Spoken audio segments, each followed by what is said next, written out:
girls can you bring? 50. 50. 50 Good. niñas. ¿Cuántos años tienen ustedes? 13. Dale. Yo no he hablado. Le dije $1000. O más. O más.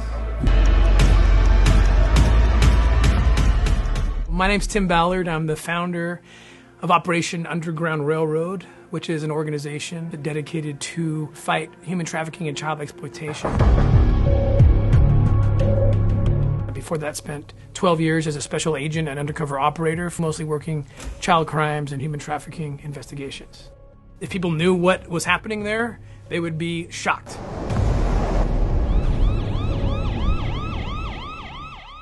Obviously, I have a lot to say about border politics and the trafficking of children and what's happening to the children that are being smuggled and or trafficked into the United States. The United States is generally acknowledged as the #1 consumer of child rape material, child exploitation material. So start doing the math and you think, okay, so we're the demand. There's kids who are vulnerable, who are taken, who are lured, who are kidnapped, and the market is the United States. How do we get kids into that market? And so when you start with that and you understand that there's cartels, so they make about $14 million a day in the business of getting kids and people into the United States. We have a policy that facilitates it. If you're in Nicaragua and you want to come to the United States, you paid a couple $1,000s to a smuggler. That smuggler will get you to the border and then hand a child to you. We've been down on the border. I worked there for 10 years. We've seen this. We know this is happening. And they put the child into the hands of this client and they say, just tell the Border Patrol that this is your kid. And they get in and then 72 hours later they're released. And then they call a number, drop the kid off, and the kid's just recycled. There's about 26,000 unaccompanied minors who came across. The ones we've found, by the way. And so they're in the protection, custody, care of the United States. What happens to them? So again, U.S. sex market, biggest in the world, children taken pretty easily through lure or through different ways in these very impoverished, desperate places. How do you get that kid into the United States? Well, just send them over. Send them over, put them on a raft, push them over the river.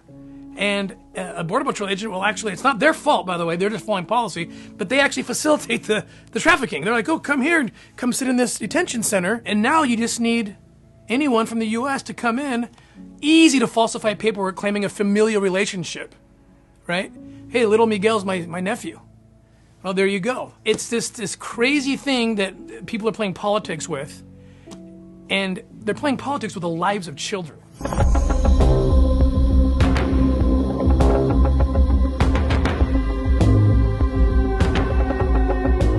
I was asked early on to work in the child crimes and the trafficking unit, early 2000s. It was new to all of us. And I started looking at cases dealing with child exploitation material. And it was just in abundance. And so many of the kids were in locations we couldn't identify, many foreign produced, and how could we ever find them, right? And there was a case that broke me. It was 2006, when one of the children that I had seen in the video we found coming across port of entry. The guy's name was Earl Buchanan.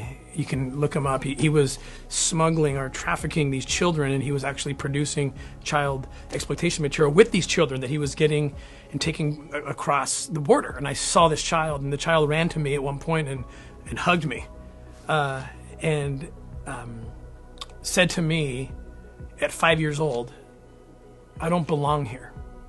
And his perfect English was almost shocking to me because I thought he would speak Spanish. His perfect English because he's been basically raised by this monster who had him since he was a baby.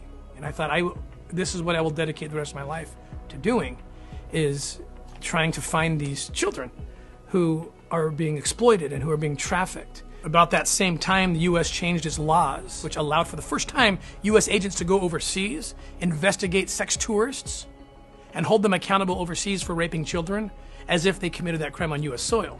I was put on many cases internationally.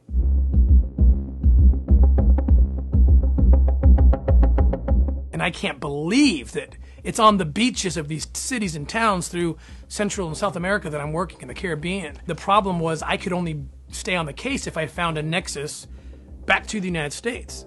If this case couldn't be prosecuted in a U.S. court, I had to come home. There's a couple of cases I was working, one in Colombia, one in Haiti, where I got so far deep, probably deeper than I should have, into the investigation, and I knew that walking away would end the investigation. And so I told my wife about it. I said, what do we do? And she said, do you think you can rescue those kids if you stay? I said, yeah, but the only way I can stay is if I quit. She was almost disappointed in me. She's like, are you kidding me? You're telling me that if you quit your job, you might be able to liberate children who are sex slaves? And you're even questioning what we're to do? She's like, you're gonna quit your job. That was when I turned in my badge, my gun, and we launched out. It was Operation Underground Railroad.